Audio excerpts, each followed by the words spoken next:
បាទសួស្តីបងប្អូនថ្ងៃនេះយើងមកមើល RAM ពណ៌ខៀវយើងម្ដងសម្រាប់ RAM ពណ៌ខៀវនេះបងប្រើគាត់កំងហើយសម្រាប់វីដេអូនឹងផងដែរគឺយើងធ្វើ detail សម្រាប់នឹងការប្រើប្រាស់បិទបើកភ្លើងដោយសារតែវីដេអូមុនគាត់ថាមើលអត់សូវតាន់អញ្ចឹងចង់ឲ្យយើងធ្វើមួយឲ្យច្បាស់អញ្ចឹងឥឡូវនេះខ្ញុំបង្ហាញពីការបើកភ្លើងសុំផ្លូវអញ្ចឹងយើងគាត់តែងាកដៃតេឡេយើង2ដងរៀងលឿនតិចមក1 2អញ្ចឹងរងចាំតាមតិចមកគឺកន្លែងនេះលោកឡើងពណ៌តែក្រូចហើយនឹងលោតផ្លឹបផ្លែសម្រាប់សុំផ្លូវអញ្ចឹងណាអញ្ចឹងបើសិនករណីយើងចង់បិទវិញក៏យើងធ្វើដូចគ្នាដែរយើងកាច់2ដងដូចគ្នា1 2រងចាំតិចមកគឺភ្លើងហ្នឹងវានឹងបិទហើយចឹងបើសិនយើងចង់ផ្លើដូរភ្លើងកន្លែងមីនេះទៅជាភ្លើង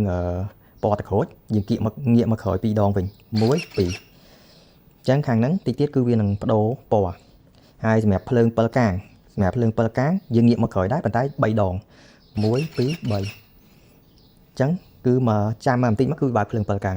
ហើយតាក់ទងនឹងភ្លើងផ្សេងហ្នឹងគឺវាងាយស្រួលទេគាត់ថាយើងប្រើកុងតាក់ចុចធម្មតាទេវាអត់ពិបាកដោយប្រភេទពួកនោះគឺយើងត្រូវកាច់1 2អញ្ចឹងណាអញ្ចឹងភ្លើងមួយយើងគ្រាន់តែចុចចឹងមកគឺបើកបានហើយរបៀបបិទវាមួយក៏ដូចគ្នាដែរឧទាហរណ៍ថាភ្លើងនេះយើងចង់ដូរទៅជាពណ៌សវិញយើងងាក2ដងមករងចាំវាបន្តិចមកគឺវានឹងឡើងទៅជាពណ៌សវិញហើយភ្លើង7កាងក៏ដូចគ្នាដែរយើងងាក3ដងមកគឺវានឹងបិទវិញហើយ